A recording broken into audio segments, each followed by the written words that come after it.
TJNet.TV Part 2. It's 9:31 here on the East Coast anyway. And boy, it's been a hectic night, folks. Rumble is kind of up and down, up and down. So we're using YouTube as our backup platform. And I'm sitting here waiting on Dale to come in and waiting on Dale to come in and waiting on Dale Didway to come in. And he came, man, he showed up in the studio huffing and puffing. Did you get your hair dried out? You were kind of sweaty there. You didn't have time to shower, did you? No, I just got sit down. Where were you? At the gym? No, that'll be tomorrow. We went to the annual.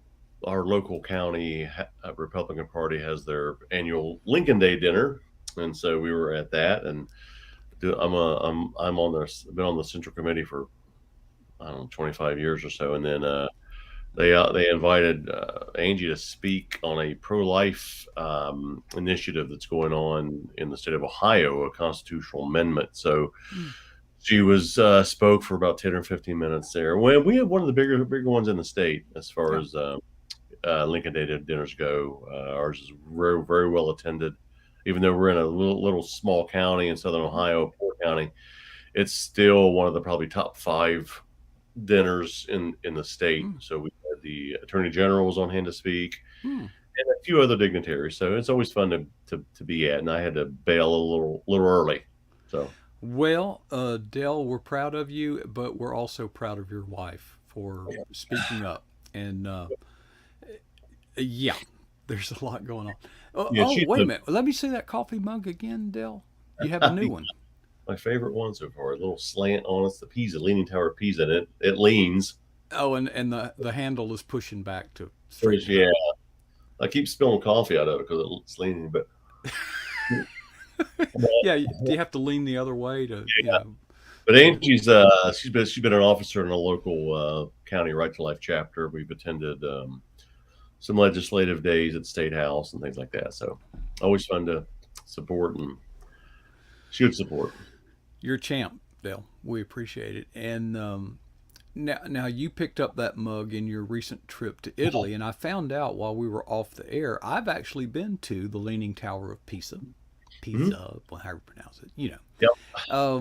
And at the time, they literally had huge blocks of lead. You know how it's leaning, so they put these blocks of lead on the earth to kind of pack the earth down on the other side. But there were no tours inside the tower because it was unsafe. But you tell me that is no longer the case. It was open when we were there. That's the only thing I can say is that. So Angie and I and Julie Lavender and her husband made the trek up the steps in the spiral staircases and had to stop a few times. But we got there, and once we got up there, we thought this is it, and we walked back down. So, well, do you get to look over the side and maybe drop a plumb line and see how far how much is it leaning? Did they tell you? You know, they told us, but I don't know offhand. I can look it up real quick. But yeah, I'd like to drop a penny off that and then go back down there and see how far it landed. You know, on the sidewalk. Yeah, I'm kind of curious myself, but no. So it was open there. I mean, we were able to go in, and we didn't have to wait long. I mean, it was fine. But you know what was interesting about that is initially when it was built on that soft soil, that was the reason it leaned, but it's also the reason it stayed up all these years too, because the ground where there were earthquakes and things, other buildings fell, it stood because the ground shock absorbers. Yeah, the ground was a shock absorber. Absorbers, yeah. So yeah, it's 183 feet tall, which we found that out by going up it. I'm trying to find the degree. Tilt had 5.5 degrees. So now in 2001 it was reduced to 3.97 degrees. Aha. I was there, I think, in either 1997 or 1998, right after Princess Diana died. We were on a 3-week bus tour of Europe, which started in London, but ultimately it went a lot of places. We were in a different country every day, it seemed like, you know, and you're constantly changing your money, losing each time, of course. But it was bliss because we didn't really know, because, you know, it's just whatever. So it So, was good. I mean, that's all there is in that little town. It's a cute little town, but that's about all there is in there. You see the tower, and that's about it. Um, So as you were hiking up the stairs, were there any people that were running out of breath, including yourself? Only several. Yeah, there was couple little stopping points that they didn't make, but was there that you can step off and let other people pass you. But yeah, we stopped 2 or 3 times. I think it was 270 some steps. I And think it's virtually straight up. I guess it spirals up too. spirals, and then and so when it's leaning, obviously you feel like you're moving from side to side because it spirals around the whole thing, and so as Uh-huh. you go from one side, then you go to the other side to walk, and you're going the other way. I feel like Yeah, you're on a you're on a steeper incline half of the trip, and then less of an incline the other half. But coming down, any problems coming down? no. You got to watch your steps. I mean, the steps are really uneven. They're smooth, and some might be 4 inches height, and the next one might be 9 inches. So they're not real consistent. So you can watch your step. You know, Really? yeah. Such a magnificent building Hmm. engineered so poorly. Okay. Yes, It's like the step. Well, the steps might have been an afterthought. Well, they had to have the steps to build it. I mean, yeah. So, surely that's how they. I don't know. but that's it. I mean, your little town, but that's about it. All there is it, and that's about all there is in the new little town. All right. Well, basketball season's winding down. But Baseball season starting up, but it seems to me you're working on a golf book, so you're having seasonal conflict, aren't you? well, no, that would actually we sent in one of the final things today. I mean, it's been sent in for several months. They've just been doing the edits, so um, that's ready to go. It'll come out next year, about a year from now, actually, because it'll be in time for the Masters, which starts this weekend. This weekend or next week? I'm all mixed up, but um, it'll be in time for that because we couldn't get it out this year for the Masters, so we want to get it Oh out man. next year. And then we're working on the other NFL devotional, Faith and Football, or Football and Faith. I can't remember, but so we're working on that one. We're about halfway through that one, and then we have an Now July deadline. Huh? that one strikes me. I don't think I've heard you talk about that before because most of your devotionals have been, well, not all, but many have been geared around a specific team. So you're getting back to an older concept like uh, Yeah, like the one first behind me. down devotions. Yeah. Exactly. This will basically be volume three. We're just giving it a new title, different cover. Same concept. And a lot of professional athletes I interviewed this past season. Are you at And liberty to drop any names and give us a peek, or is that if I confidential? can, no, I'm only about halfway through the manuscript right now. But a couple of big names will be in it. So I'll be a few, at least 25 or 30 interviews in this. 30 interviews in this. So a lot of recognizable names are in it. Well, the books I've read, Dale, I like it that you have the big names because a lot of times we don't associate that big name with faith because they're a big name because of their achievement as a professional Right. athlete, not as a leader of faith.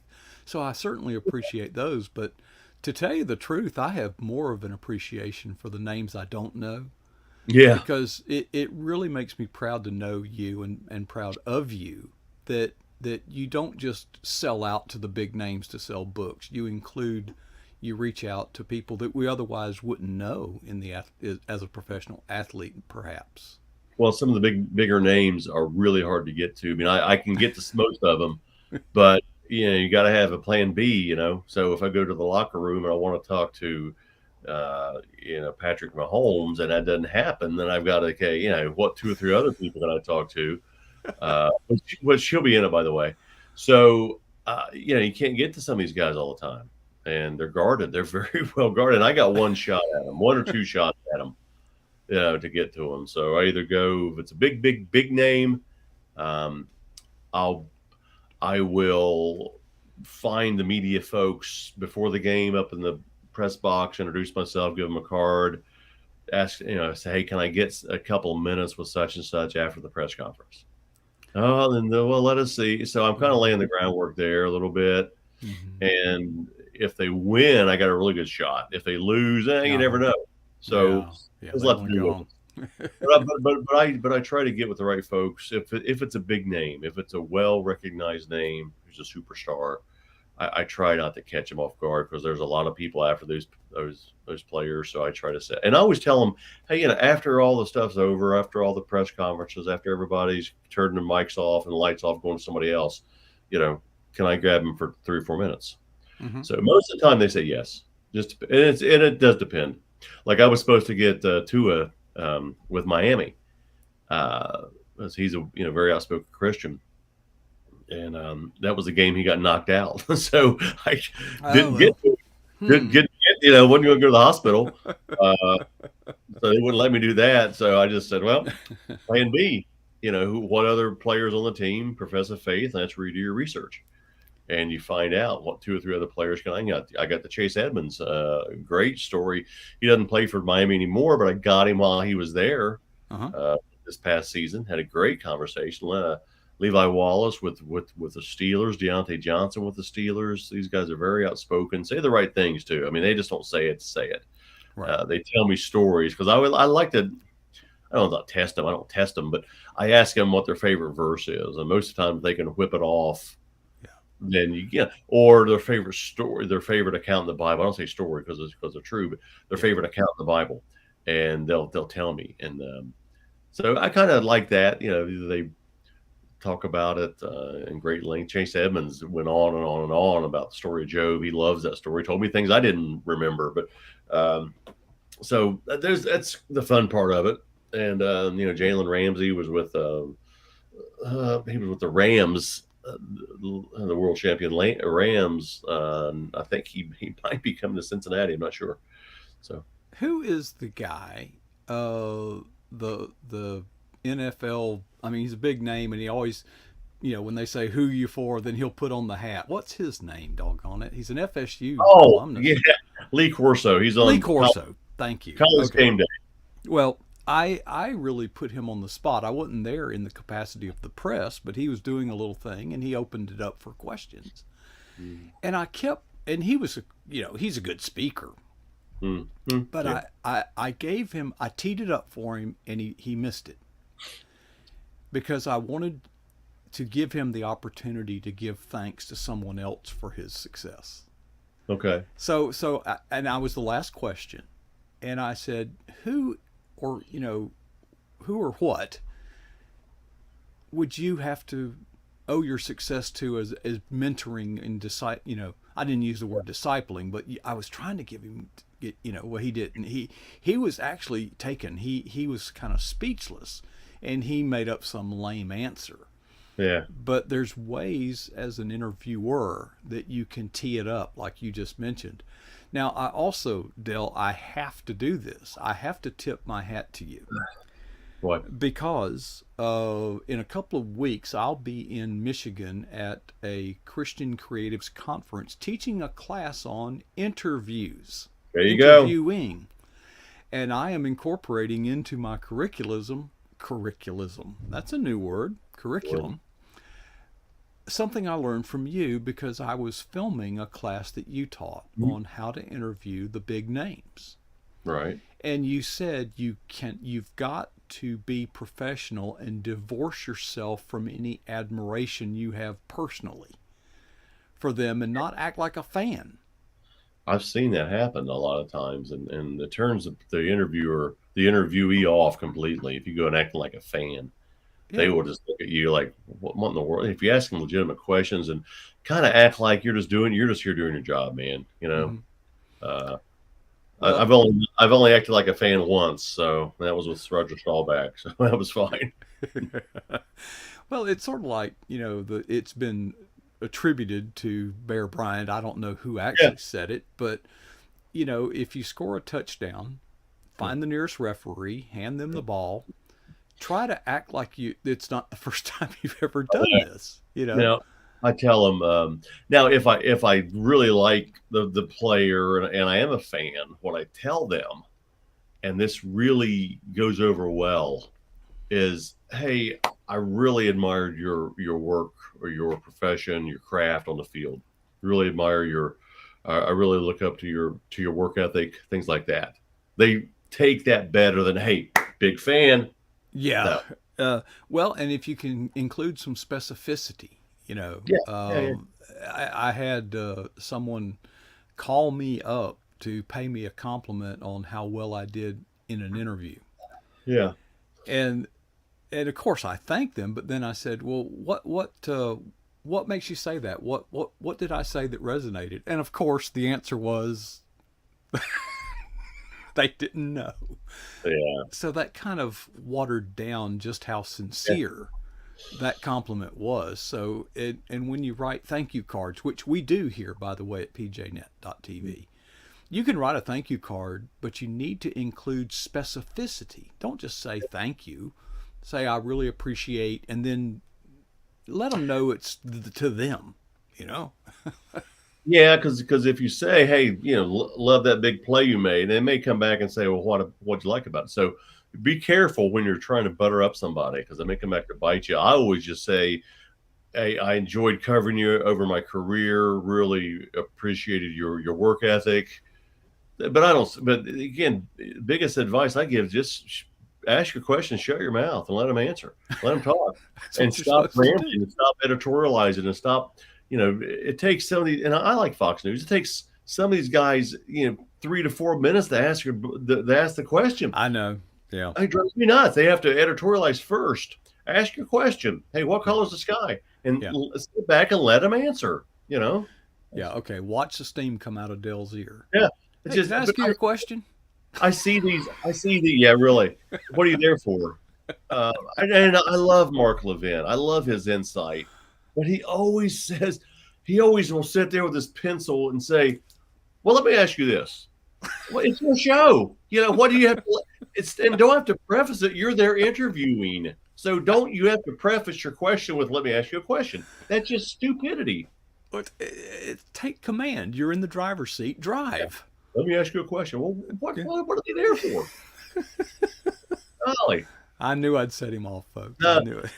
I see so many people who I'm down there by the games, and we're down in the press conference areas, and there's always a handful of idiots that just ask the dumbest questions just to get themselves out. And then you have your standard really good people who want to know specifics.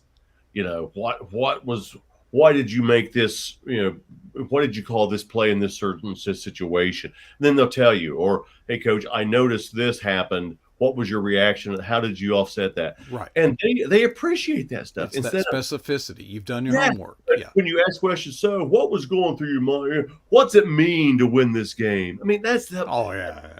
just and it's always the gorgeous female reporters after the game Yeah. who Yeah. I respect them, but they always say, "What's this win mean to you?" Well, what are they Yeah. going to say? Is this so Yeah. stupid? They're going to say it's everything. I've worked so hard for this. So they're not there to ask questions. They're there to get Yeah, I get it. I get it. the male viewers. So I so understand, Dell. Tom Rinaldi is one of the best ones. Tom Rinaldi will ask a question. They'll answer. He'll ask the next one. He won't comment. He won't shake his head. Yeah, yeah, yeah. He'll ask the next question, and then he'll ask the next question, and that's great. That's what you should do. That's what you should do. And the athletes or the celebrities, you want to call them, they appreciate that. If you just ask the question, because they don't care what you think. You may say, "Yeah, I had that happen to me too." They don't give a rat's butt about Yeah. that. They don't care. So You know what I'm looking forward to someday? I've never seen it. I probably never will. But there's a tendency for the press to go after the high profile positions, quarterback. yeah, Okay. And they always go find the quarterback and they're asking all these questions. I want one day, I want this so bad, Dill, for the quarterback to say, "Excuse me, I want to introduce you to these five guys over here with the numbers that start with a six or 60s and 70s." Okay. Because you wouldn't be talking to me except these five guys make me look good. but that does happen, but you don't see it on the television because most of the time, 99% of the time after the games, we can talk to anybody we want to, except the quarterback. They go to the press conference, and so Mm-hmm. that's your only access. And if we want to talk to the linemen afterwards, yeah, they're always there. But that's just the way it is. I mean, I don't think the quarterback likes that. It's just he's the face of the franchise. So Well, I would deflect it. I would just, for once in my life. yeah, Now, football, the coverage with technology's gotten better. Instant replay's gotten better yeah, because in the past, the camera tends to follow the football, and yeah, it always will during the play. But during the replay, they'll show here's why this play worked, and so yeah. often it's not near the football. It happened. It was the Right. setup, and of course, John Madden was the total master of all Yeah, this. Madden was really good at that before anybody even knew anything about it. He was so far advanced. Now I think Aikman does a really good job when I'm able to listen to him or watch him. Romo, I tell you what, he was good for. He had a bad year, and he needs to go back to. And he knows this too because he talked about it. He needs to go back to spending more time prior to the game, going through tapes and things like that. And I think he was caught up with some. He got some health issues too, but I think he did a good job for a while. Then kind of slacked off, and he'll get back to it. But yeah, Collinsworth does a good job on that. So um, I've been around some folks who don't, but that's okay. Well, it seems to me that the field has gotten too crowded with what I would call talking heads, former athletes that are now in broadcasting. Right. What's your take on Howard Cosell? Because I remember Howard.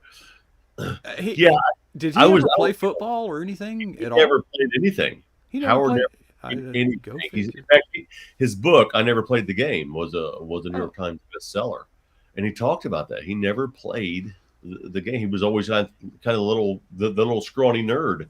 he You know, was nerdy, and he was a well, and his voice he was more singing than talking. he was so distinctive. His voice was so distinctive. You knew who it was. Kind of like Dick Vitale. You know it's Dick Vitale talking. But if and I couldn't, he's the guy everybody loved to hate. Yeah, I would he and Ali had their big, back and forth all the time. I think 99% of that was just banter. staged. Yeah, that was. Yeah, but yeah, he was. Ali got really famous because of his fighting, because of Howard Cosell. Well, I And used to back in college, Dell. There was a little sports bar that we could cross. I mean, 100 yards away. We could walk yeah, there, and we would go there on Monday night just to watch the halftime report by Howard. And as much as you couldn't stand his voice, as much as you couldn't stand his appearance, the man did his homework. oh, he knew everything. And Monday Night Football, he was an institution for so long with Howard Cosell, Don Yeah, Meredith, yeah, and so yeah, it was awesome. But yeah, yeah.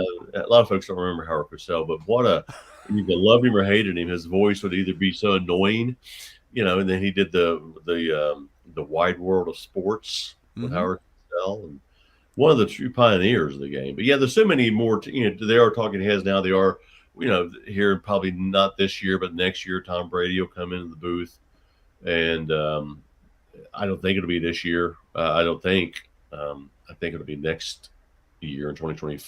What is this year? 23. Well, and It's that four. they're all most of them are trying to be way too cranial and analytical about the game, and it's like, well, you're an athlete. First of all, get rid of the coat and tie and put on a tight fitting Yeah, shirt where the that's all right. sleeves, and be more like pro Yeah, wrestling. Put some yeah. personality into it. Now, Boomer Esiason does a great job. I think Boomer. He's not in the booth anymore, but he's on the Sunday shows. I think he does a great job. Boomer really knows his stuff and talks about it and talks about X's and O's and strategy. So, and there's a lot of strategy in the game. But yeah, so we have First Down Devotions right behind me here. The book we're working on now is called Faith and Football, and so we want to do experiment with the title. Change Sounds the right up title, my alley. and it'll be the same format again. Interview style devotions. Hmm. 30 chapters, 40,000 words probably, and we're about Okay. halfway through the manuscript now. And we got a couple more projects Well, after that we're going to be working on so will the football and faith, whatever it's titled, will that be available in the fall? You think, right before the season, next in 2020. What is this year? 2023, Dill. In 2024. Yeah. Oh, it's So it's a year. It's over a year out. yeah, I'm Year not and a done. I'm not half. done with the manuscript yet. It'll be out in football season next year, 2024. Yeah, Wow. and the golf one will be out right before the Masters this time next year as well.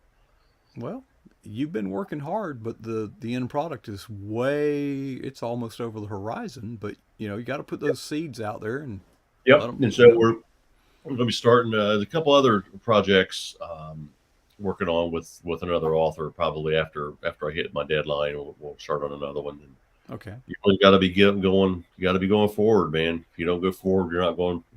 You can't stand still. Well, you got to make hay while the sun's shining too, Dale. And Yeah. I think the Lord has really opened some doors for you. And when the door opens, you've got to have the faith to walk through it, because you know what, Dale, as greatest things have been for you, they could change in a heartbeat. Your health could Yeah. fail. Yep. They could pull your people. You can get the plug pulled on you. And our previous program was about that fourth quarter urgency. We need to work as if it's the fourth quarter, and we're behind. Yeah. Always. And the day will come when you will get rest one way or the other. You can retire, or Lord forbid, if anything Yeah. happens to you, if you procrastinate, at least you can say, look, I've gotten this done, I did it. Right. And you're a what's the word I'm looking for, you're a machine. You crank this stuff out. But I need some well, loyal right now. Yeah. well, Dell, I guess you ate at that event. I hope so. If not, Yeah. oh, Yeah. okay, okay. Well, Yep.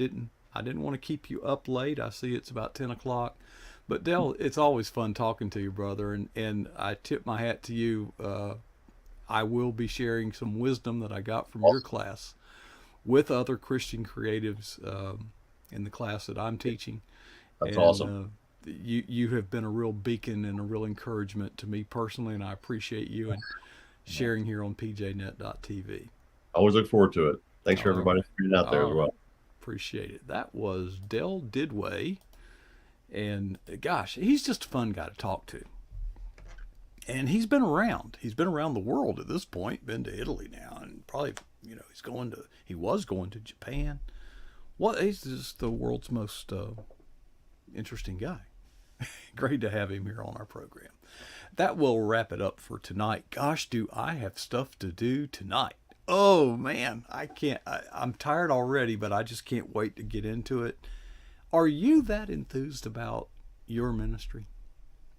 If not, why not? I'll end this way by asking you to ask yourself two questions. This will give you strength. It's helped me. Here's the first question. What is the boldest thing that you have ever done in the kingdom of Christ? Got that? All right, next question. How long ago was that? The challenge, people, for me and for you and for all of us, is to never be satisfied with either answer.